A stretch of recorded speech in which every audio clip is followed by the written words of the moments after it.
Kenalin, nama gue JR. Hari ini kita bakal ngomongin soal TikTok.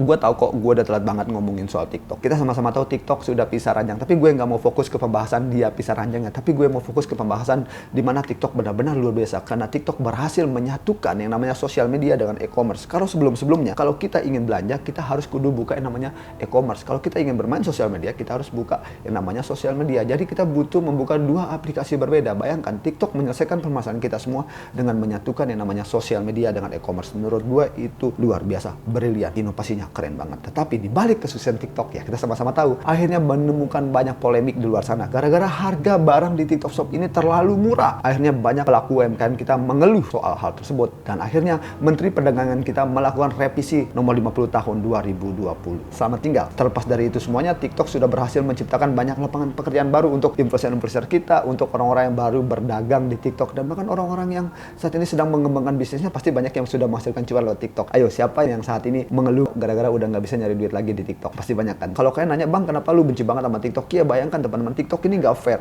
Di China ada aplikasi yang bernama Douyin, dan Douyin ini adalah saudaranya TikTok. Dan bayangkan teman-teman, Douyin ini aplikasi yang begitu mirip dengan TikTok, tetapi isinya konten-konten berpendidikan dan sangat diawasi ketat oleh pemerintah Cina. Namun TikTok, seperti yang kita lihat saat ini, orang-orang joget, formasi yang setengah-setengah. Kalau nggak ada e-commerce, mau ngapain lagi kita di TikTok? Kan pertanyaan seperti itu. Gue kasih solusi. Bayangkan saat ini YouTube udah ngeluarin yang namanya video short. Dan sebentar lagi YouTube akan mengeluarkan yang namanya YouTube Shop. Dan bahkan Twitter pun akan melakukan hal serupa, teman-teman. Jadi teman-teman nggak perlu kecewa kalau saat ini kalian nggak bisa lagi nyari cuan lewat kantong keranjang belanja. Ya, kalian bisa coba deh aplikasi-aplikasi lain. Kalau TikTok tanpa e-commerce-nya, menurut gue, buat apa gue main TikTok? Kalau gue mau nonton video, ya gue nonton YouTube karena informasinya jelas. Terlepas dari pro dan kontra yang dibuat oleh TikTok, menurut gue TikTok itu brilian karena TikTok berhasil menyatukan sosial media dengan e-commerce. Dia yang pertama. Itu mungkin akan tercatat oleh sejarah karena dia berhasil menciptakan terobosan baru dan membuat kita tuh saving time,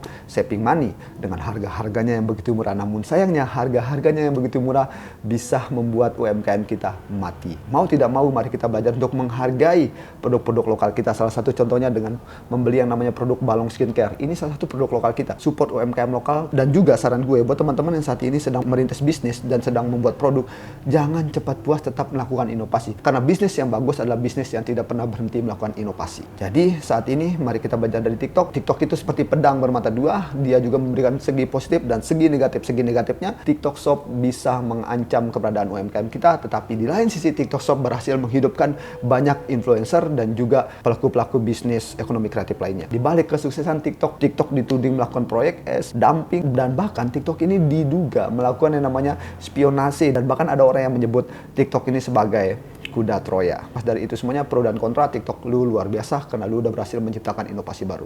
Tapi gue benci TikTok tanpa e-commerce. Gue JR Katsuki. Assalamualaikum warahmatullahi wabarakatuh. Ciao.